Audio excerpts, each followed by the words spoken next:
right, good morning, everyone. We're going to get started. This panel is the opioid and stimulant crisis, understanding MAR. I'm going to go ahead and change that to ending with an R for recovery. We have three speakers today. I'll introduce them right before they come up. My name is Paul Stevens. I'm a person in long-term recovery. I'm the regional manager for Oxford House for Virginia, D.C., and parts of Maryland. Today's subject is medication-assisted recovery and the opioid and stimulant crisis. Medication-assisted recovery is currently offered to most individuals seeking recovery from opioid addiction. Oxford Houses will accept an applicant using MAR as long as there is a vacancy and the applicant demonstrates a commitment to recovery and the willingness to use only prescribed medication. Opioid addiction is not new to Oxford House residents, but the use of MAR has been somewhat controversial in the recovery community and in Oxford Houses. Over the years, many of the residents of Oxford House have been addicted to opioids and have achieved long-term recovery. Since most of them did so without medication, some of them harbor some apprehension about this new protocol, particularly when recommended for long-term use rather than as a tapering off mechanism. Today, however, opioids have become more powerful, fentanyl is omnipresent, and MAR has become the norm for recovering opioid users. Oxford Houses are recognizing that fact.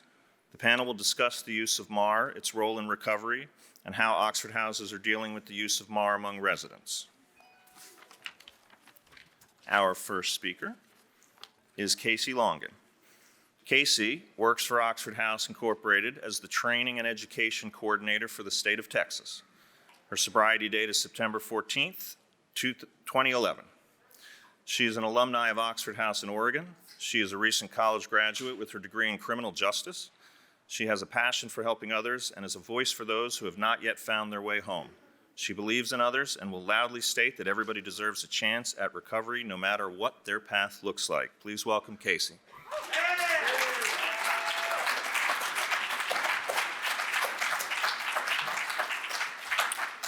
Good morning. So before I start, I'm going to ask you guys, if you could, after this, to come up to this desk and scan this nifty little barcode thingy and take some, answer some questions for DePaul University. You guys want to raise your hands? Research is vital to our organization, so please fill this out. It's really important. So thank you for being here. We are going to talk about some really important information this morning. You'll probably hear this number several times before you guys leave. So overdoses, right? We have lots of information, lots of training specifically to opioid use disorder, right? And overdose prevention. But some things that we don't normally talk about are the aspect of stimulants and stimulant use and misuse, right? And so I'm going to talk about a few of those things this morning. As you can see, the number, this is an all-time record. Obviously not something to be proud of, but we did lose the 93,331 souls to overdose. Can you guys shut that door, please? Correct, just for the U.S. Yeah, thank you. And these numbers are only the ones that were able to be recorded. I talked about this in the panel in here yesterday. There are people that die alone. They overdose, they die alone on the streets, they get covered up underneath bags of garbage.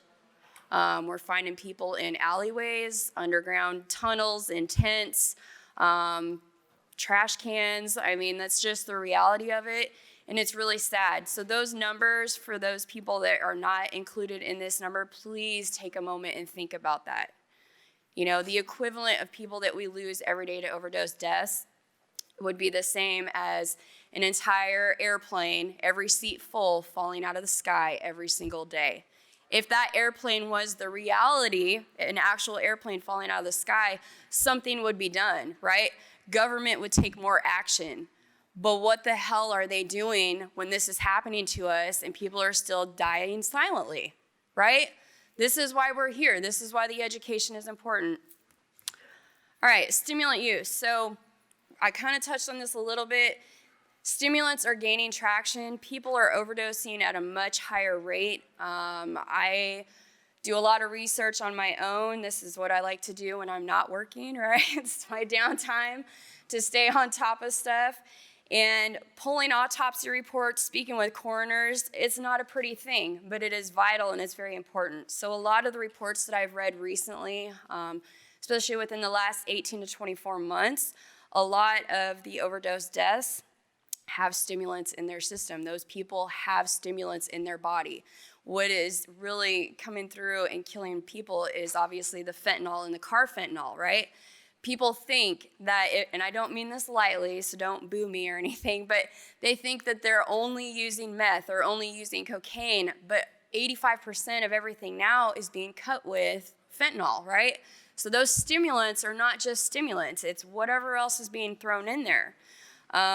People don't believe that you can overdose on stimulants. You absolutely can. You know, you hear the terms, and I don't like it, but you hear the terms perma-tweaked or something.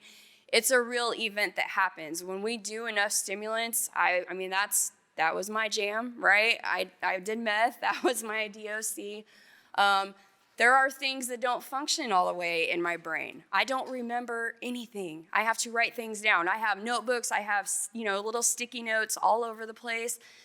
It's real, it happens. And so the stimulants for prolonged use really do and can affect your brain and other things as well.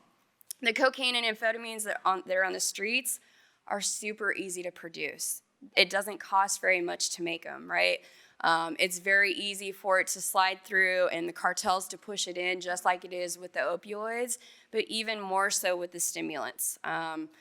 I think, what does it cost, Seth? Correct me if I'm wrong. Like the vial of naloxone, maybe $20 to produce it. It's maybe $10 to produce the stimulants that are coming out. It's super cheap, and they can quadruple the money when it comes to putting that back out on the streets. So I already talked about the prolonged use, so major damage, not only to the brain, but the cardiovascular system as well. People have issues with the dental aspect as well. So not only that, but with people's mental health and the feeling of shame and not being able to speak out, or if people don't have access to Oxford houses, we're very lucky, right? There's a ton of people that are out there that will never get the chance to move into an Oxford house. There's a lot of people out there that won't get treatment. There's a lot of people out there that are going to die alone and never make it in these rooms. So we need to be mindful of that. I know that there's a lot of federal money for opioid use disorder. All the way across the board, all of these things are important. People are dying. It doesn't matter what they're taking. It doesn't matter if and I hear it all the time, well, I'm only an alcoholic, so why do I need to know about stimulant or opioid use disorder? And the answer to that is because if you are a good human, you should care about people no matter what they identify at and what they've taken.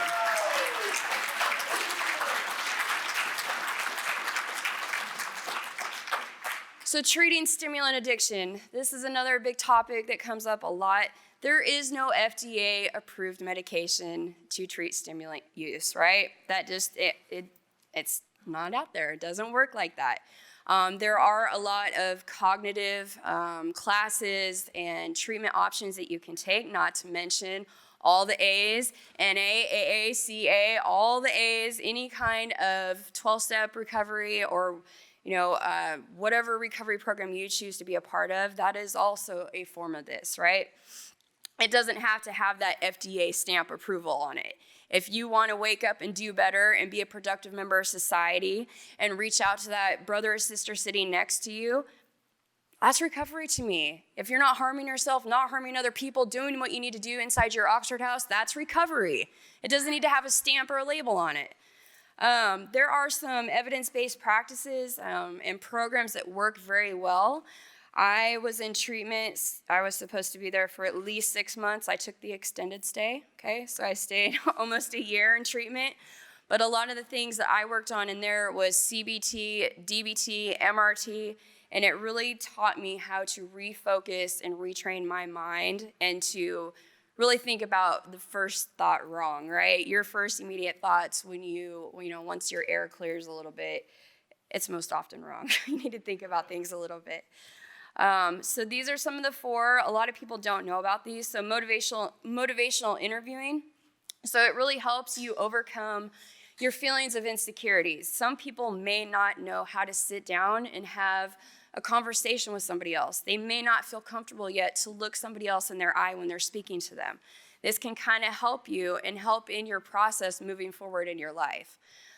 Contingency management. So some of these, with the contingency management, these are kind of up and coming programs. It's not all the way worldwide yet, but I think that it's going to pick up some speed. No pun intended with that, right?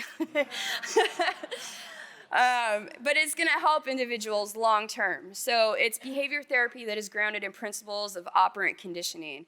So it has methods. They produce methods. California is doing it right now. If somebody shows up to this particular class and let's say that they work on something, they sit with their counselor, their person, their point of contact person with that program, and they do something good, they're going to give them an incentivized reward. So sometimes they will do cash, sometimes they will do like a Visa gift card, and then if they come back again, they will give them another thing. And when they get to a point of about $500, I think it is, they will start keeping part of that money for them. So when they do get through that entire program, they can then use that to move into some type of sober living or a place of their own. So that money does incentivize them, but they're learning as they go, right? And so even knowing that they're getting a reward, that's retraining the brain right there and teaching them like, hey, I can do this, I can come back, I can keep working on this. So that's a pretty cool program. You have community reinforcement, so it identifies behaviors reinforcing stimulant use. And it shows people how to live life. Like, I know that my first thought was, well, shit, what am I gonna do? Stealing cars, that's pretty fun, right? Like, that was my first thought, right? This has been fun. What am I gonna do now that I'm not going to be doing that? My life is gonna be boring. And I say I have to. My parole officer told me I had to move into an Oxford house. So it started off like that, and then I ended up staying because I wanted to, and I knew that I needed it. But with that reinforcement, that can look like, job skills training. Dress for Success is another part of community reinforcement. It can help individuals who may not have clothing so they can go and feel confident about themselves when they do go to a job interview. There's lots of coalitions, the RCOs that might be in people's areas. Those are also a form of community reinforcement. And basically all of that set aside is that the community knows that we're here, right? Obviously, we need to make recovery loud. We need to be proud of where we're at and who we are. But the more that we stay involved in community, think about giving back. How many people have had to pick up trash for community service and were told to do it? I did. Try doing it without being told to. That's a form of community reinforcement, giving back to the community. They see you, they know your face, they know that you're around.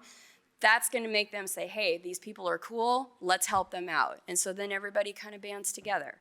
Cognitive behavior therapy, so CBT, it is short-term and goal-oriented psychotherapy treatment that enables people to understand their challenges and experiences to make changes to their behaviors. So that really, your thoughts when we were out in the streets doing stuff, they are very skewed thoughts. When you get into recovery, it can take quite a while for that fog to kind of clear and for you to think, like, I don't need to act like that anymore. How can I do better? And so attending those courses and paying attention to that kind of stuff can really refocus your brain and push you in the right direction as long as you work for it, right? It was, like I said, it was helpful for me. But being honest, getting honest with yourself and being truthful about how you're thinking, why you're thinking, like, let's just be honest, we're kind of messed up in the head sometimes, right? If you don't talk about it, you're not going to get any better. If you see something from somebody else and don't say, hey, this is what I'm noticing from your behavior, even once you're in a house, you are doing that person a disservice. You're not helping them, you're harming them, and you're adding to that problem. So we want to be supportive of one another. How am I on time? Okay, all right. That's really light. What happened to it? Okay, so I'll read it. So it says in 2018, 5.5 million people in the U.S. aged 12 or older used cocaine within the past year, and 1.9 million people aged 12 or older used methamphetamine in that past year. So we need to remember that. It's not just our age groups or the old timers, right? The older age group. It is hitting the younger generation. I started using at 13. Meth was my first DOC. I fell in love with it, and that's all that I wanted. That hasn't changed. It is getting worse for our younger generation, and people are not talking about it. Parents want to hide that. People don't want to discuss it. They think that if we shelter the child and not discuss, like, hey, who wants to go to a PTA meeting and say, hey, my 12-year-old is addicted to meth? It doesn't happen. People don't want to do that, but that's adding to the problem. This is why it takes us all together, banding together and talking about it and being open and honest about it. We are destroying the younger generation. People out there who aren't supportive, they are killing the younger generation. The other stat, so 2019, methamphetamine has surpassed opioids as the leading cause of overdose death in many western U.S. states. Think about that. How many people honestly have heard that statistic until today? Has anybody else heard that? It's always OUD is the higher thing, right? And then stimulants is over here. OUD is up here. We're up here.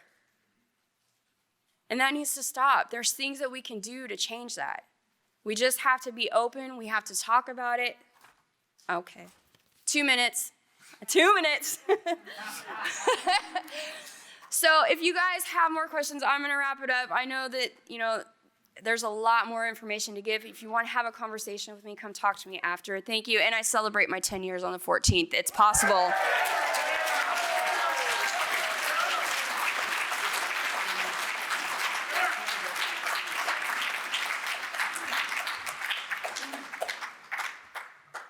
Okay, thank you, Casey. Our next speaker is Charles Thibodeau. Charles Thibodeau, LCDC BAAS, is a licensed chemical dependency counselor and has worked in the substance abuse disorder field for over 30 years. During that time, he has worked in residential treatment settings for adults as well as adolescents. He also supervised an HIV prevention street outreach team following a harm reduction model targeting IV drug users and sex industry workers. He worked for the Texas Department of State Health Services for 10 years. He is one of the pioneers who helped get the first underground syringe service program started in Texas. He is a co-founder of Texas Harm Reduction Alliance, where he currently serves as a board member. In 2014, he co-founded Texas Overdose Naloxone Initiative and has conducted trainings on opioid overdose prevention throughout the state of Texas ever since. Let's welcome Mr. Thibodeau.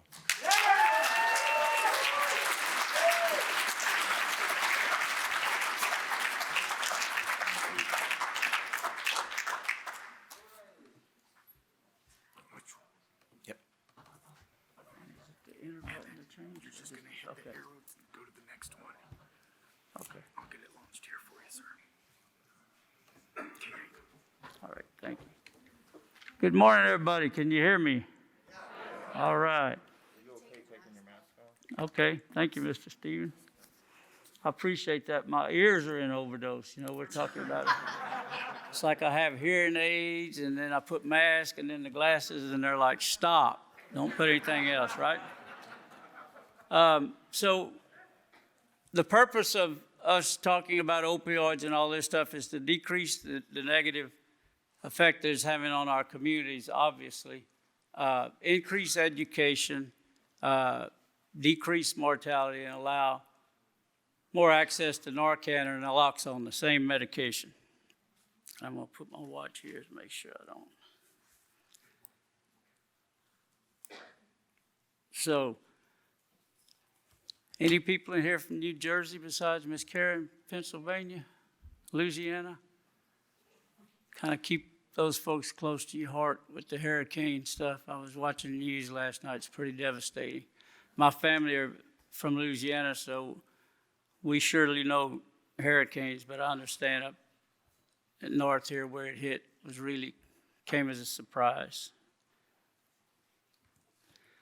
So today I want to talk a little bit about how did we get here with this opioid overdose epidemic.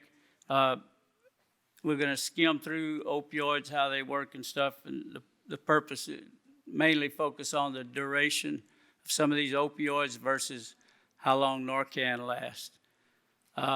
So what caused this epidemic? There were several reasons, but on this slide right here, it's important. When this opioid epidemic started, all of these big shots called it the epidemic of our generation. They had never done that before. When I worked in HIV, we saw HIV and AIDS devastating our communities, but it never was deemed the epidemic of our generation or anything. So the opioid disorder has been by the bigwigs. So how did this happen? It came in phases, right? Started off with prescription drugs, then it went to heroin, illegal street drugs, and then illicitly manufactured fentanyl. So some of the way that happened is 1996, a lot of stuff happened around 1996. Doctors, there's a pharmaceutical company called Purdue Pharmaceutical, and they produced a real strong opiate called oxycodone. Okay, OxyContin. What happened is Purdue had doctors write letters in medical journals saying that oxycodone was non-addicting, and the best remedy for pain control. Okay, so doctors started doing what? It's like, hey, you come in, you stumped your toe, not a problem. Okay, also around 96, what happened is pain became the fifth vital sign, right? And I don't know about you guys, but when I was in my addiction and I went into the doctor and he said, how's the pain between 0 and 10? I was always a 12. So, and then at the same time, around 96, what else did we see? We saw managed care come in, right? Meaning the doctor has about 5 minutes with the patient, okay? And what can you do in 5 minutes? Write a prescription, right? And then next patient. So those are some of the things that got this thing going. And as a deja vu with the letters in the medical journals about oxycodone being non-addictive, this is not the first time this happened, folks. Back in the late 1800s, doctors wrote letters that went in medical journals about a certain medication that was non-addictive that could help with morphine addiction. It was called heroin. I don't know about you guys. The experiences that I've had working with people with heroin addiction, it's addicting, okay? So, kind of repeating ourselves. So, I'm sure everybody in the room knows what opioids are, okay? Heroin, morphine, codeine. Most of them are synthetic, okay? And just so everyone knows, naloxone works on opiates only. It won't work on like stimulants, cocaine, benzos, any of that stuff. However, if you polysubstance use, you're using methamphetamine and opiates, it will still work on the opiates, okay? So this is kind of important.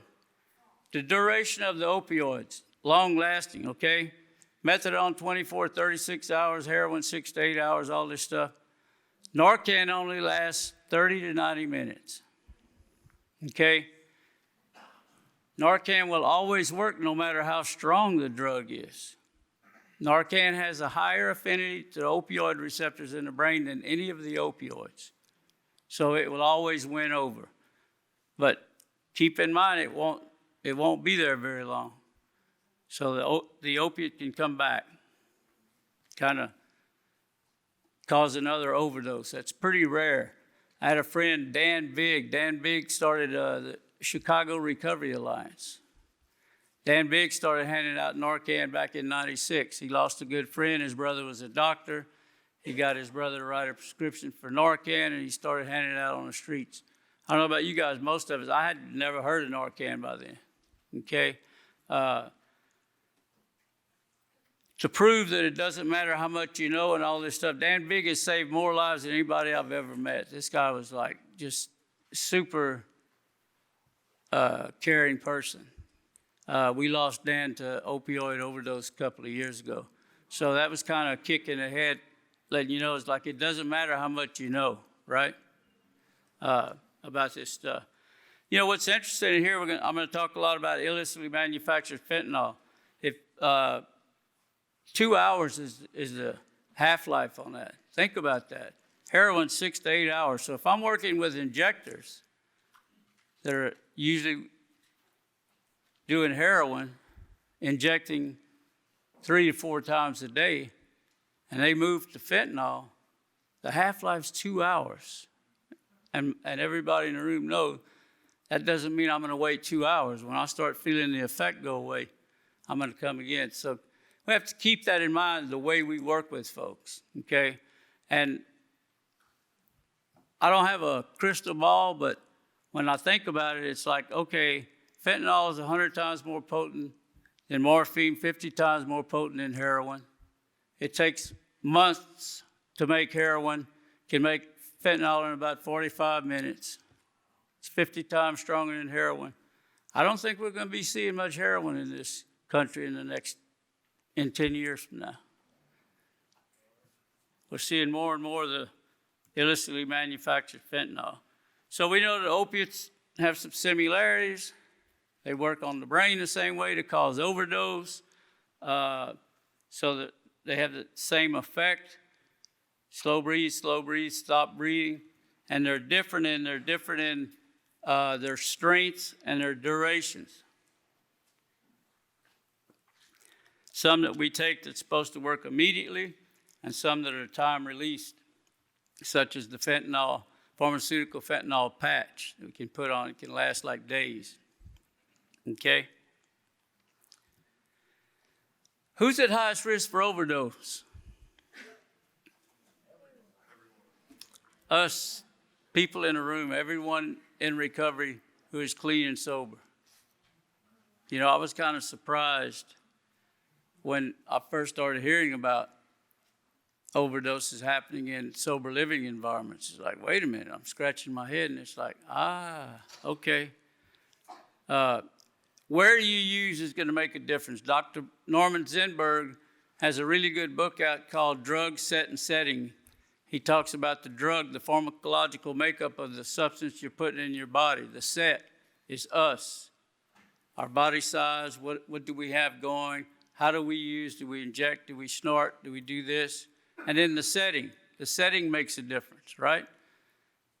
If I'm homeless and I'm like, let's say the two of us, me and this young lady go score, and she's got a plush apartment here in National Harbor, and I'm on the streets, and we both go get something, and she goes home to her nice apartment and turns the music on and gets her solution, fix it up, ingest it. Everything's lovely. I go, and I have to go to the dumpster, and I'm looking around, I'm stooped down. Are the cops going to come? Is someone going to jump me, take my dope? So I grab my dirty syringe from under the dumpster, and I get this liquid. It looks like water, right? Use that, and I go, there's going to be a huge difference in the risk for overdose there. So when we're talking with people, we have to keep that stuff in mind. People with sobriety, relapsing, at highest risk for overdose. If you have COPD, if you have HIV, there's a 3% increase in hepatitis C since this epidemic started. All of those things are going to factor in. Why is that? Our tolerance level goes down, right? Some people don't know that, believe it or not. I used to assume that when I worked with substance users. Oh, they've been using for 10 years. They know all this. We can't assume this, folks. We need to talk about this stuff. And it's not easy to talk about, right? Because I grew up in a household where if you were going to talk about drugs, whether do them or not do them, especially drug use, sit down and have a conversation about drug use, it was like, oh, I'm kind of encouraging the person to use, right? We have to get out of that mindset. If you use alone, you're going to die. There's never been a time in our country where we've had more drugs at a higher quality and a lower cost and a higher unpredictability than now. So Casey brought up a real good topic about what we're seeing mixed in. Fentanyl mixed in with other drugs, with stimulant, with coke. Fresh pills, okay? Talked to a friend in Connecticut the other day, and they have the fake Percocets, 30s. You know, they're not real Percocet 30s, right? They have illicitly manufactured fentanyl and benzos mixed in. And he told me, he said, I'm having to go to a hotel. They just had 8 overdoses in the last hour. And it was all fresh pills, right? So overdose happens over 1, 2, 3 hours. It doesn't necessarily, like in the movies where you stick your needle in your arm and you roll over, which that can happen with some of the analogs of fentanyl that we see on the street now, okay? The signs of overdose, right here, snoring. We call the snoring like the death gurgle. It sounds like someone's snoring real loud, but they're really not snoring. They're trying to get oxygen because the opiates cut off the oxygen supply, okay? Skin color changes even under the fingernails. Finally, pinned pupils, slow breathing if they're breathing at all. So fentanyl, pharmaceutical fentanyl. What is it? It's a synthetic opiate. I don't know why it's not populating there. There it is. It's really strong. You know, I was at home one day and I shouldn't have been doing this, right? I was using a skill saw. I'm not a carpenter. My wife is the one that does most of the stuff like that, believe it or not. She's very skilled and talented. But anyway, I almost cut my finger off, right? So I called 911, the EMS gets there, and they said, how do you feel? And I said, well, it feels like someone's stabbing me with a hot knife. I mean, it was really hurt. He said, we're going to have to take you to the hospital. I'm like, okay. So we get in the back of the ambulance, and he says, is it getting any better? I said, no, sir. He said, have you ever had fentanyl? I said, not in the back of an ambulance. And he said, would you like some? I'm like, sure. I'm here to tell you, when he gave it to me, within seconds, I didn't even know I had a hand on the end of this arm. That stuff works, man. There's bad traffic in Austin, Texas. By the time we arrived at the hospital across town, it was about 40 minutes. I could feel in the distance some of that throbbing starting to come back. So there, that short half-life thing, So keep in mind. So there's a lot of myths about illicitly manufactured fentanyl. First responders, and the media perpetuates this. If I touch it, I'm at risk to die. If it gets on my clothes, if it gets on my skin, it's all myths. You cannot die from touching fentanyl. The pharmaceutical companies spent millions and millions and millions of dollars to figure out how to have the patch seep into your skin, right? So just touching it is not going to kill you. And this is according to the American College of Medical and Clinical Toxicology. If you want to take a picture of this, this is Dr. B, the emergency room physician, who talks about that. He dispels the myth. It's like, you're not, here's what happens when people think I may die from touching fentanyl and someone comes up and says, hey, I think someone's overdosed over here because there's fentanyl on the table. Someone's going to have second thoughts about going in there if they think they may die from going near the fentanyl, okay? We don't want that to happen. So I want to do a kudo to Miss Casey Longman here. I was here at the Oxford Convention in Oregon back in 2014, and I came to a presentation that Casey and some other colleagues did yesterday, and I was blown out of the water. The progress with Oxford House on this topic. So huge shout out to everybody, especially Ms. Casey.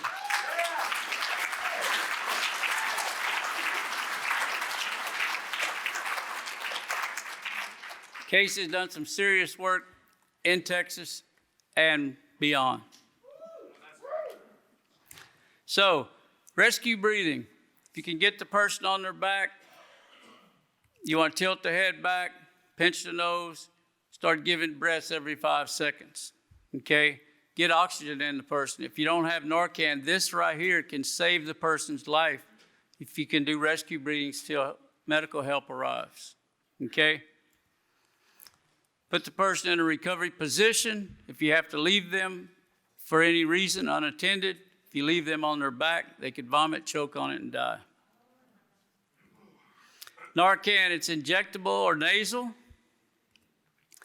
The little green thing is the brain receptors. The little orange or pink ball that's the opiate comes in, it sits on the brain receptor. And this brain receptor tells us to do a lot of things like feel pleasure and all this, but it's also the brain receptor that attracts the opioid, okay?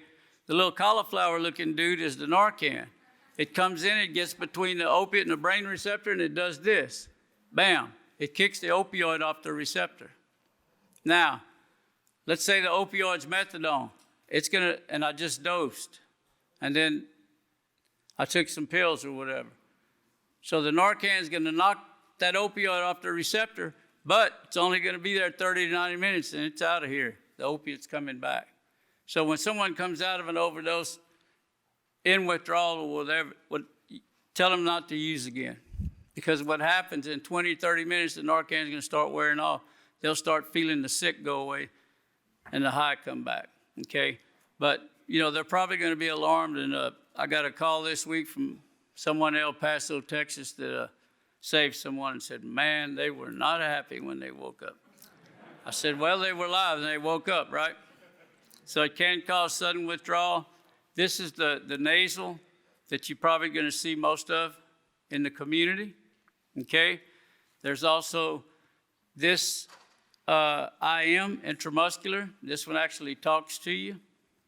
And then there's the vials with the 3C muscle syringe to give it into the muscle. What we tell people is like working with IV users, most IV users use like a U100 insulin syringe, which is not effective for muscle, but it will hold 1C of medication. You can inject it in the top of their tongue, and it will absorb that way. Someone said, that would hurt. It's like, they'll be alive. Everybody needs a shirt like this with Oxford House on the back of it. Fentanyl test strip. I don't know if anybody's seen them. Yeah? Okay. Little piece of paper. I've tried one with a friend of mine back home who bought pills off the street, crushed up a narco, put it in a little water, held the strip in for about 10 seconds, took it out, laid it on his table, and it'll either come back 1 pink line or 2 pink line. 1 pink line means there's fentanyl, 2 pink lines means there's not. It's not 100% accurate, it's somewhere in the 90s% of accuracy. This makes everybody turn their head sideways. Scare me, stimulate, call 911, airway, rescue, breathe. It's a really good handout after you've had a conversation with someone. It's how to recognize, respond, evaluate, and overdose. There's a place there for resources for you can list local resources. Am I still okay? About 2? Okay. These resources here, the first 2 have some good educational videos. The third one's really important. Never use alone. This is a number that someone can call, okay, and get a live person on the other end. And you can tell the person, I'm gonna be using. You stay on the phone. If after about 2 or 3 minutes you're not responding, they gather information from you when you call, right? Where are you located? Let's say I'm at the Gaylord Hotel, room 9999. My name's Charles. So you let the person know all this stuff. They're talking to you on the phone, then you use. And if you're not responding in 2 or 3 minutes, they get EMS over. They've had over 4,000 calls, and they've saved 26 lives since this began.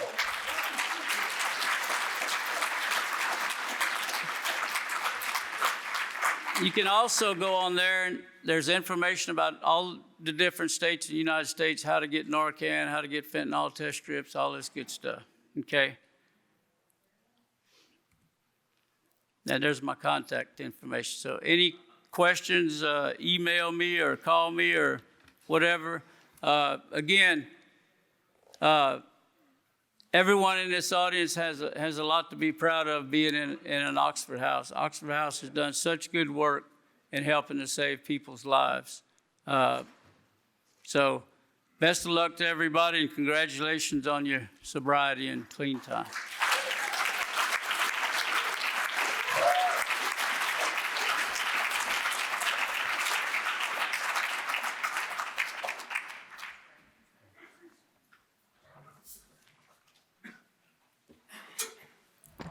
While our AV guy's setting up the next PowerPoint, just to drive the point home about the prevalence of fentanyl, about a year ago in Virginia, which is where I'm from, they went out and did a big study of all the content of the heroin in Virginia. And at this point, the heroin in Virginia is 100% fentanyl. There is no more heroin in Virginia. It's just that you can't buy it anywhere. It's all fentanyl. Yes.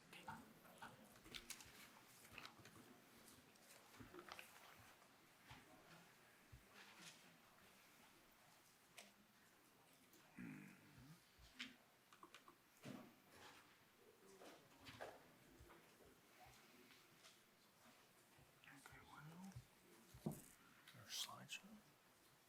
Start from beginning, maybe. No, see, you know more than I do. I forgot this. This is a PC.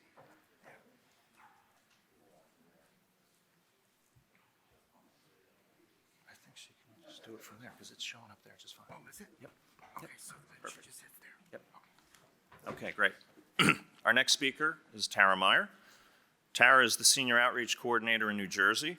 Tara is a nationally certified peer recovery support specialist for addiction and also a certified recovery support practitioner in mental health through the state of New Jersey. Driven by her own personal experiences in Oxford House, Tara is passionate about providing residents with the most up-to-date best practices, education, and tools for building empowered Oxford houses. Outside of work, she herself values continued education and is in pursuit of an MBA with a concentration on nonprofit studies. Please welcome Tara Meyer.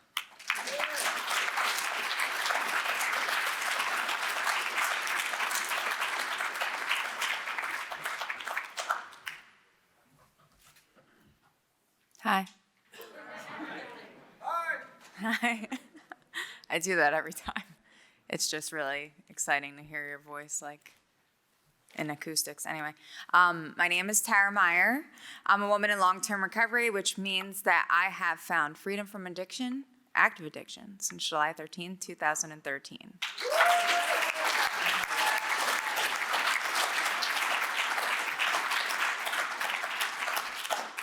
It's definitely something to clap about.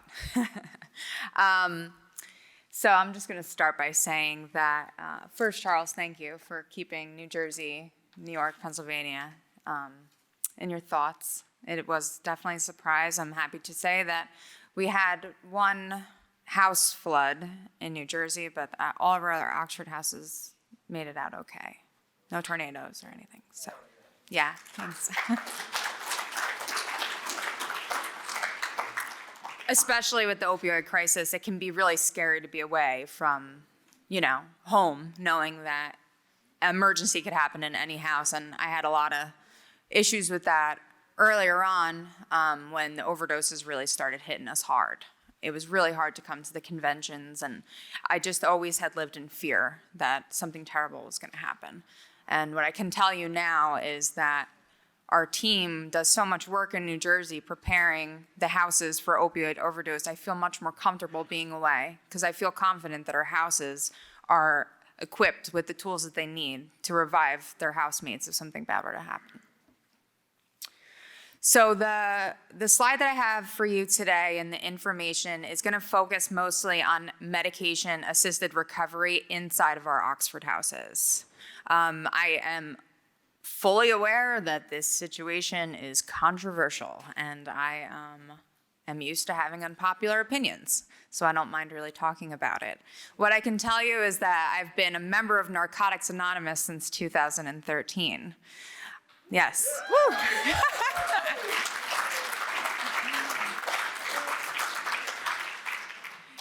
I truly believe that in 2013, I needed them to brainwash me in order to put all these new ideas in, right?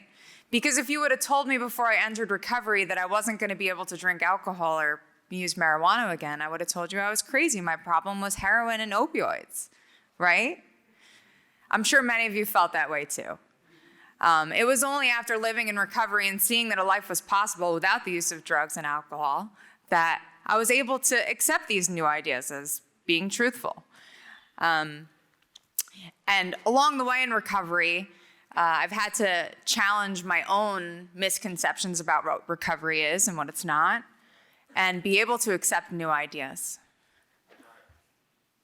Thank you. I'll tell you a stupid story, okay? This is probably gonna be another unpopular one. So I was raised into a family that is like really into the New York Giants, okay? I know, wait, it gets better. So in 2013, when I told my family that I had been a heroin addict for years, I also told them that I was a secret Philadelphia Eagles fan. I know, it was terrible. And you know what?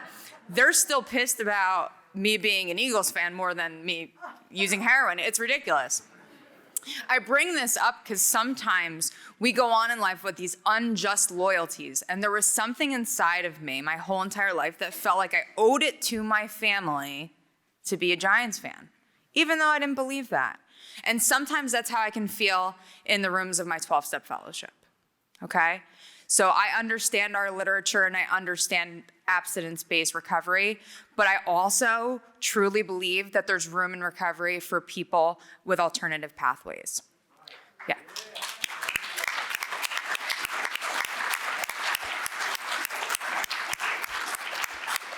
Nobody's gonna tell me what I need to believe in, okay? So I challenge you all after, take back all your information home and start standing up for people, minorities in your community, whether it be your friends, your family, or in your Oxford houses, in the fellowship, in the rooms, okay? We need to help each other.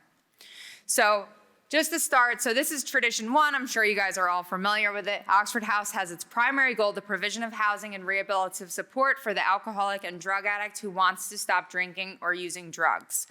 So the reason I bring this up because it does not exclude our friends that are on a different pathway of recovery, and that includes medicated assisted recovery. So I want you to use your Oxford House manuals to help educate your roommates on acceptance of everybody in recovery, all forms of recovery. So SAMHSA defines recovery as a process of change through which individuals improve their health, wellness, live self-directed lives, and strive to reach their full potential. As you can see, there is no mention of abstinence-based recovery being the only way. We now know in 2021 that abstinence-based recovery is not the only way. Oh, Lord. Oh, wait, this is right. So I've listed here some peer support groups. So as you can see at the top, it's the ones that probably we're most familiar with, the most popular for 12-step fellowships, but I also included some others. So I'll just read them off: AA, NA, HACA, MA, OA, Smart Recovery, Celebrate Recovery, Recovery Dharma. Thank you, Paul Stevens. Refuge Recovery, All Recovery, MARA, Religiously Centered Peer Support Groups. Yes, groups at intensive outpatient, peer recovery support specialists, recovery coaches, and recovery center peer groups. And when the opioid epidemic began a few years ago, we stood up. We were on DC, right? At the Washington Monument, demanding change. This is it. This is the change. There's recovery centers all across the country that are hosting groups with peers to work with each other and help overcome their addictions. And because they don't look like NA or NA, some people are very resistant to that. And I challenge you, if that is you, go check them out for yourself and see what they're doing to change their lives, okay?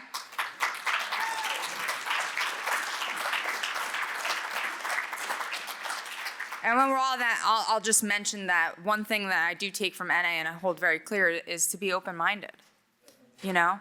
So I want you to take that part of your recovery program, if that is you, and be open-minded to all the other pathways as well. So we're gonna talk a little bit about somebody who may be on medicated assisted recovery coming to interview at our Oxford houses and what that may look like. You may want to ask them what the recovery plan will be. And this is going to help determine whether this person is using medication-assisted recovery alone, or they have it as part of their recovery plan. You can feel very comfortable talking to them. How often are you going to be going to your support groups? Are you a part of a recovery center? Is your primary care physician fully knowledgeable about your recovery and that you plan to live in a recovery home? All of this stuff you're free to ask. You can go over clearly what the house is going to expect of their membership, which means if you are expecting that every single member in the house will be doing certain things for the recovery, that will include them. That the house will not tolerate them living in the house as a member and not continuing the recovery plan. You can discuss monitoring and storing their medication. So that's going to be any kind of prescription medication. So that they understand before they move in, they will be expected to provide their own lockbox if the house cannot provide one for them. And that their medication may be counted or presented at any time to the other house members if there's ever a question of relapse or misuse. You're going to state to them and ask for medical documentation. This can be a number of things. It can be a letter from their IOP. It could be intensive outpatient. It could be a letter from their primary care physician, like I mentioned, stating that the physician understands that this medication is part of a recovery plan and they understand that their patient's going to be living in a recovery house. And this is really just an acknowledgement from a physician that this doctor might say, hey, let's think about this before we make medication changes. This documentation can be requested at any point during the time that that person is a member of your house. So if there's any issues of doses, adding, subtracting, changing medication, your house should be notified, it should be recorded and placed with their application in the secretary book or wherever you guys store them. Okay, what we're not gonna do. We're not gonna give them a rigorous recovery plan that doesn't match the recovery plans of other members in the house. That is 100% discrimination. Yeah. Yes. We are not gonna deny an interview or membership based solely on the medication that individual is using. Yes. We're not gonna ask them to taper down or stop using a medication for recovery. You will not do that. It's illegal. You cannot do that. The same laws that protect us to all live together happily in our Oxford houses are the same laws that protect people on medication-assisted recovery. It's very important to know that. We're not going to discriminate based on medication of dose. The most common thing that I hear is that, oh, we tried that whole methadone thing here. Doesn't work. The person was nodding in on the couch. It was horrible. They stole our money. They took their TV on the way out. Well, that's funny. People relapse here once a month, right? Are we going to stop taking people that just don't use? It doesn't make any sense. So take that home with you. Yeah, thank you, Seth.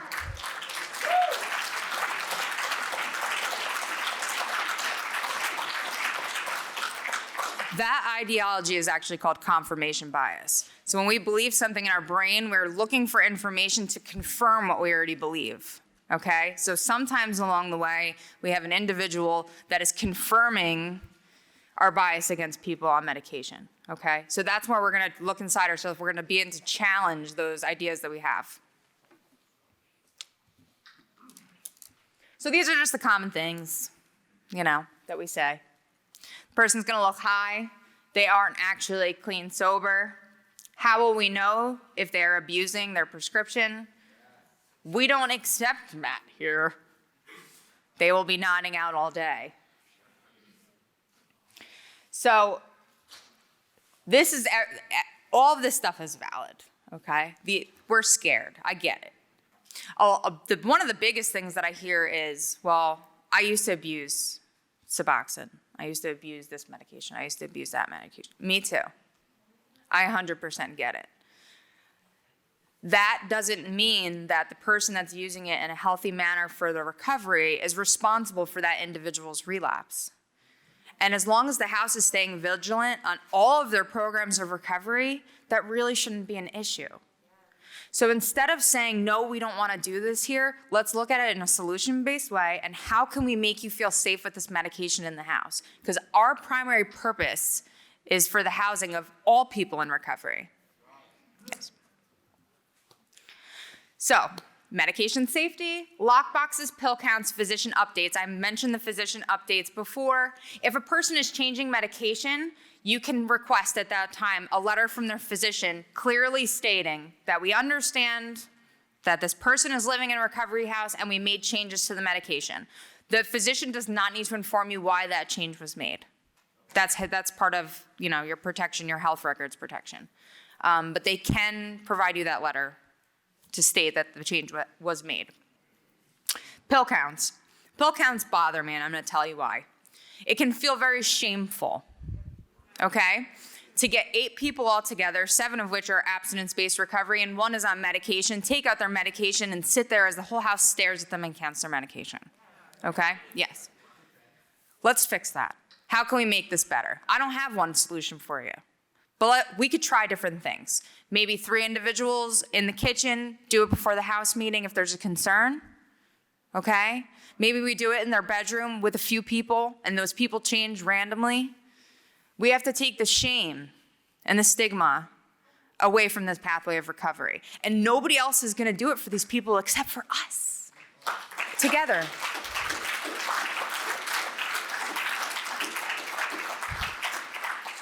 I wasn't expecting a clap at the pill count, so. 1 minute? Okay. And the lock boxes. So lock boxes, I get to a house, why don't you have a lock box? I can't, I didn't get, you could literally get it on Amazon for $20 and I can have it shipped to your house in 2 days. Come on, I see the boxes show up. I know that you can do that too. $8 at Walmart. $8 at Walmart, says Casey. Thank you, Casey. So this is just a lovely quote that I just thought was really special. There is only one way to look at things until someone shows us how to look at them with different eyes. Okay?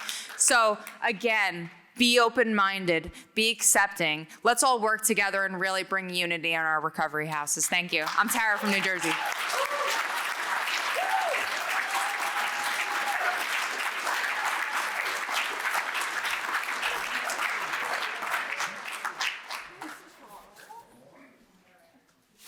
I just lost what I wanted to tell you. That's unfortunate. All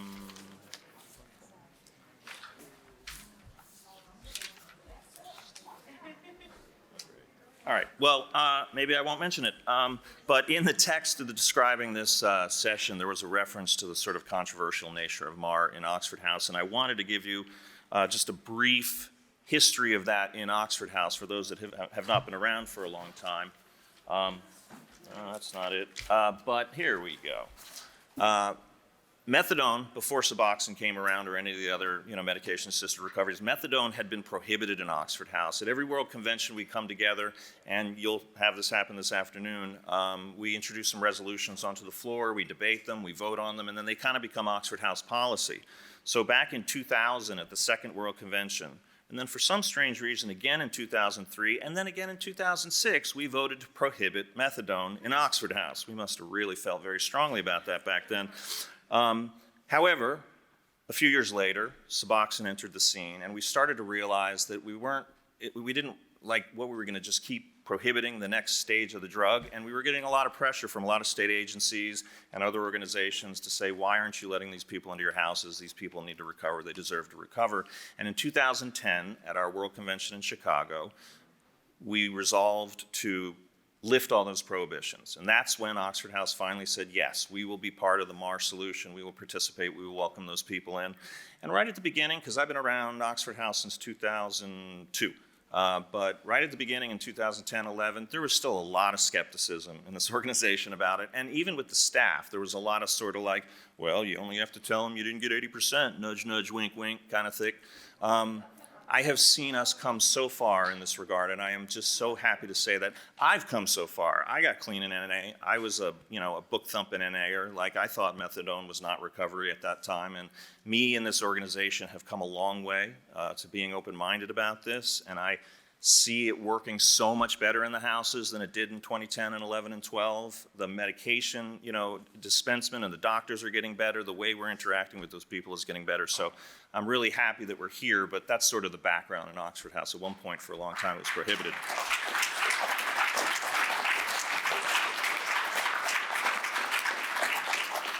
I liked Casey's analogy of the airplane. Another way to look at that 90-something thousand that died is that's one every 6 minutes.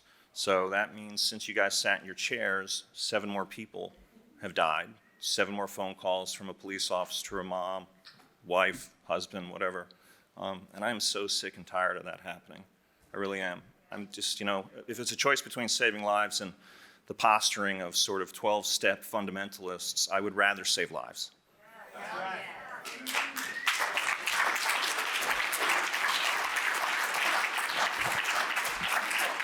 Okay, so we do have a little bit of time to open up for Q&A. I would ask you to line up at the mic, and I will very quickly remind you what Q&A means. It means you ask questions, and then our panel answers them. It does not mean you hold the microphone hostage for you to pontificate on the soapbox about your opinion about medication-assisted recovery. Okay? If you feel that strongly about it and your opinion is very good, perhaps we will put you on the panel next year. So questions, please, okay? If people are leaving, could you please keep your voices down? This session is still going on. There are people interested in the questions and answers. We do go to 12:30, right? Yes, Okay. I believe so. All right. So, yes, sir. My name's Sean from Kansas Oxford House Chapter 1. Yeah. So first of all, I really appreciate you guys being here. This is something that we've kind of been struggling with education and kind of not knowing where to go with the medically assisted recovery. My question is, when we do have somebody that we're looking at letting move into the house that's using medication assisted recovery, is there some kind of program or some kind of something we should look at as far as them like, I guess, stepping down over the course of time to get off of it, or is it something that they're on constantly? How does that work specifically? So that is going to be between that individual and their physician. You cannot tell somebody that they need to taper down. That's just going to be a decision between them and their doctor. Okay, thank you.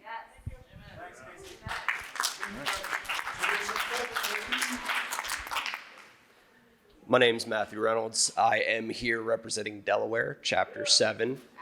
I am actually very proud to say that our chapter is accepting of all forms of recovery.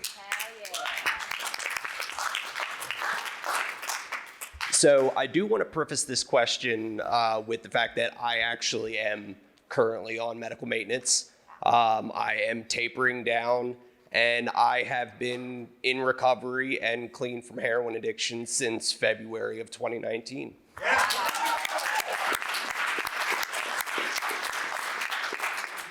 So the question I have is actually for Ms. Myers, and of course for the rest of the panel as well. What's a piece of advice that you could give if we do run into a situation where we do feel like that medication is being abused, and not just based on somebody upping their dose all the time, but of course the behaviors that we're told to look at, going from doing their chores every day to not attending meetings, to not attending meetings, not going with their sponsor, as well as seeing that constant increase, over that duration of time where they're going up 10, 15, 20 milligrams over a short period of time without feeling like we're being totalitarian in delivery or, making them feel like we are discriminating against that medical maintenance. Okay, I think I understand your question. It's a really great question. So, thank you. Sorry. So I think that to answer this, it would be the same if this person really wasn't on medication and all of those other issues did exist, the not doing chores. I would start like a step-up process like I would any other member by using a contract for meetings and a behavioral contract for their lack of attendance in meetings and not doing their chores. All those are expectations of membership. And if that person isn't able to comply with that, then whatever comes next after that, whether it be expulsion or anything else, a lot of times relapse does show its head first with these behaviors. So although those two things might be related, their increase in medication and their behaviors, you only need to expel someone based on their behaviors. Does that answer your question? Absolutely. Thank you. Okay, wonderful. Hi, my name is John, and I'm a Oregon Association member. And and also a CADCR, which I started 2 months ago. And my question is, so our state associate brought up that people that are MAT and MAR need ROIs for us to call and contact them.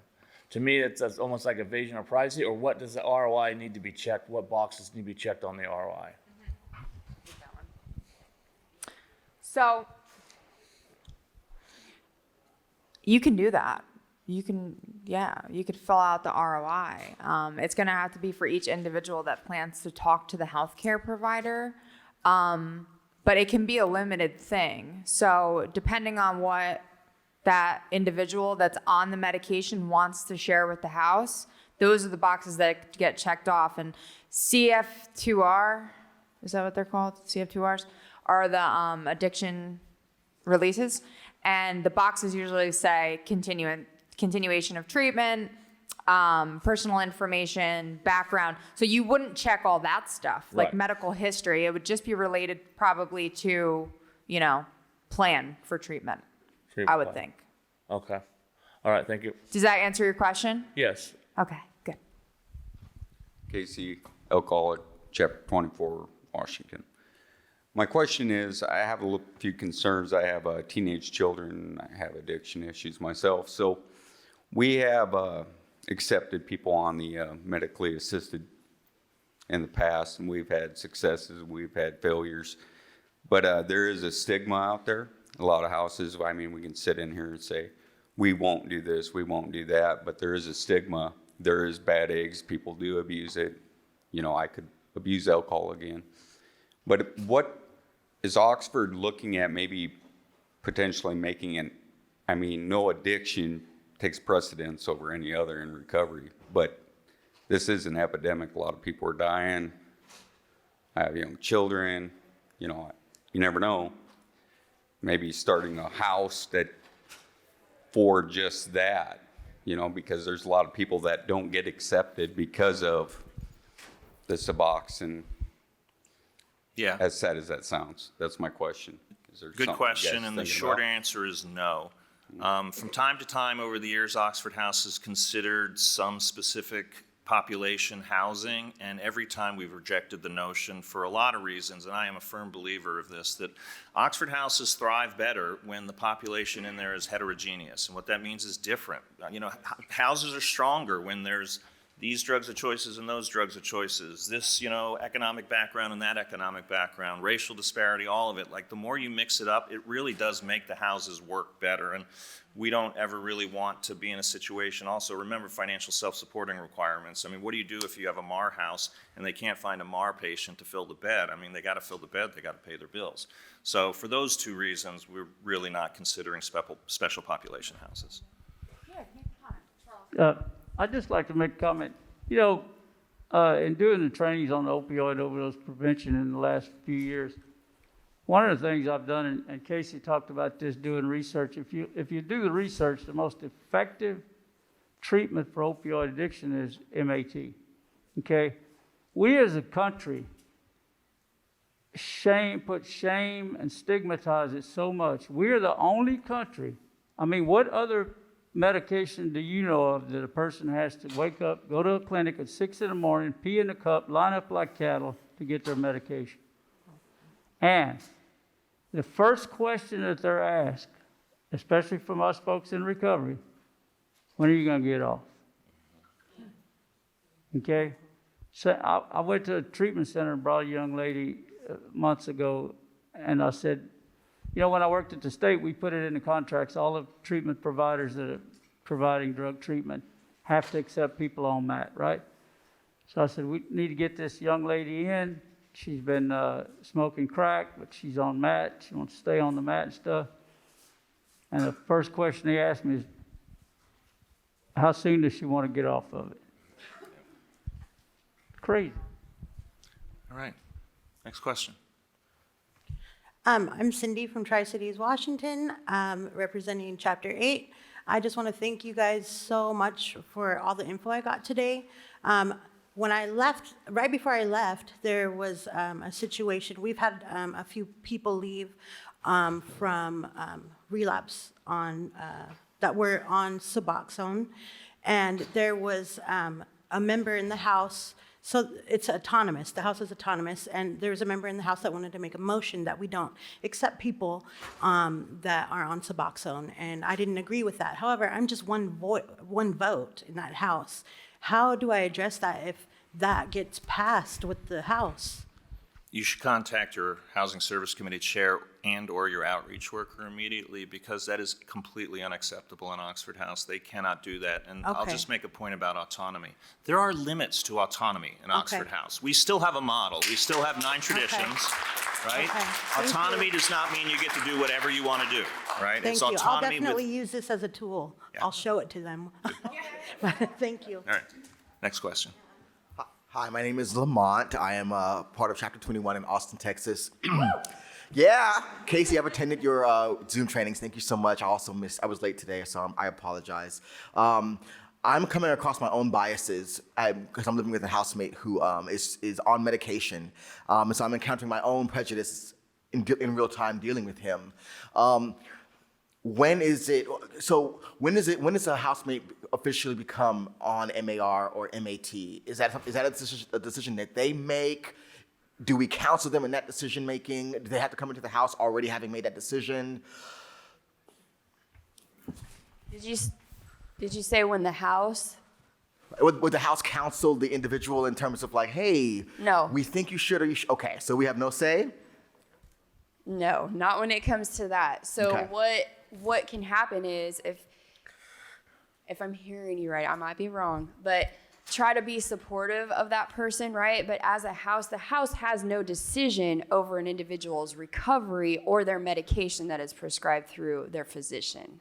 That's not on the house to say, hey, we need, here's X, Y, and Z, here's what we would like to see out of you. That's not up to you guys to make that decision. Okay, so if we see behavior that's questionable, we can be supportive, but it's up to the individual to say, I want to be on MAR. Because is that an official thing to be on medication-assisted or to be in a medication-assisted recovery, or is it just someone who's living in an Oxford house who's taking a lot of meds? I don't even know how to answer that correctly. There's no official thing, right? If somebody is using that as their form, the form of maintenance off of whatever their DOC was, that is their decision. It's not necessarily, it's the same thing. Like if my high blood pressure, I take medication for that, right? Yeah. That helps me in my process, so I don't have some other things going on. It's the same type of scenario for that individual if they are on that medication. That's not up for a house decision or anybody else to say whether they can take it or whether they can't. Okay. There are specific medications that are designed to be medication-assisted recovery medications, right? I mean, they can't just come in and go, well, I've decided that, benzodiazepines will help me stay clean, and you have to make me, allow me to do benzodiazepines, right? Benzodiazepines are not a medication-assisted recovery drug. We're talking about the drugs specifically that are considered medication-assisted recovery. Okay. Excellent. And is there like facts somewhere, like a PDF or something? I know this has been recorded. That's been reiterated many times, but there's a lot of information here to dig into. So, and I just want to be armed with facts. Get my contact information. I can do a training for your house. Yeah. Thank you. All right. We're about to run out of time, so let's try to do the last few questions brief. And if we don't get to you, we'll certainly hang around afterward because I think we're on the lunch break in a couple minutes. But go ahead. Okay, hi. So I'm proud to say that myself and my house is fully supportive of medication-assisted treatment and recovery. And as has been said, we generally operate under the belief that someone's medications that's between them and their doctor. We kind of reserve the pill count for if we see behavioral issues that would demand it. But, and that's to protect people's privacy also. But, so that's, my question is, if there are any legal issues regarding people's privacy and what we could do to protect that while still holding people accountable. Well, I mean, Oxford House is not a healthcare provider, right? Like, we're not beholden to HIPAA laws. We're a family. So they're really, I mean, while we certainly, because it's the right thing to do, want to honor people's privacy to the best degree we can, like, there are no legal sort of guidelines for that in our context, you know? I mean, if any of you want to add anything to that. The only thing I can say to piggyback off Paul is that that's why I think it's super important to be super clear about this when they're interviewing at the house, so that if that's not something that they're comfortable and it's going to be an issue with privacy for them, then maybe that Oxford House isn't the place for them at that time. Sure. And with that, you can explain to them why you do that and that it's just a part of the process, and it's no different than psychiatric medications or any other kind of medications that may go missing along the way. Does that answer your question? Yeah, it does. Tradition 7 is a good guideline for this too. Take a look at it. Yes. Okay, thank you. Hi, my name is Katie, and I'm from Asheville, North Carolina. I am in a very unsuccessful house. I've only been there for 2 months, and I'm here. And I think it's really interesting that I've been attracted to these certain seminars because I'm going through this exact thing. There's one girl in the house on MAT, and there are various methods that the other girls are using to try to get her out. I myself am a stimulant user, so I don't have experience, but I have a lot of empathy for her. I think she's doing a great job. The main thing that I find that I cannot combat, I can come up with all kinds of arguments to what they're saying, but it's I'm triggered when she's nodding off. And that's the biggest one, and I'm really having a hard time because I want to respect your triggers. So yes, how do I deal with that? Because to me, she's not nodding off. To me, she's working a 12-hour shift cleaning hospitals, and it's 3 o'clock in the morning, and she's falling asleep in her bowl of cereal. I get it. But she's also taking Subutex. So there's that. Well, here's the thing. She shouldn't be nodding off. Well, she's not nodding off. It's their perception of her nodding off. At 3, I mean, I guess what I'm saying is 3 a.m. and she's like eating, like she's woken up to eat because she's just emotional eating. And they're using it as a way to say that it's triggering them. Well, I mean, I think you guys need to have a conversation together as a house, including her, not excluding her, and say, hey, here are some things that we're noticing. These are the behaviors that we're seeing, and also get with some chapter officers and get some extra help within your house. Okay.